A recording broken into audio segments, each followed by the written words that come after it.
Let's do a short session on how to start the rig. Very simple process. Just an on-off key. There's no start key. System cycles through and let us know when it's ready to go. As soon as the screen gets to the point where you're showing the gauges, that would tell us that we're ready to go.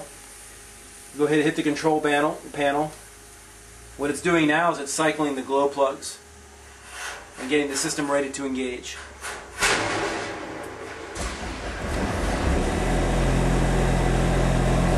It'll stay in this idle position for a few seconds, 15-20 seconds or so, and then what it'll do is it'll ramp up to its first stage. This system runs a little bit differently than a standard generator. It has 3 speeds. So when you're not using the rig very much on a hot day, you're going to be running at the low speed. On a real cold day where you need lots of heat, you may be running at the full stage. What that does is that reduces the wear and tear on the engine, but it also saves you a lot of fuel. So if you watch, we're idling now, it's idling up to its first stage. At this point, we're ready to go ahead and plug in our temperatures and our pressures. Say, for example, we want to get up to 120 degrees. We'll hit the button, type in 120 degrees, hit enter, hit start.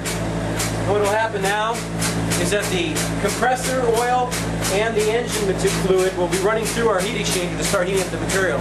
And if you can hear the diaphragm pump going, now we're starting to move material from the heat exchanger all the way to the end of the hose and all the way back.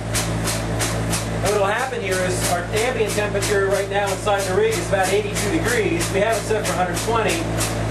In a few minutes, as the oil from the compressor heats up and the engine starts to heat up, the engine speed will start to pick up and it'll start to move that material faster through the heat exchanger.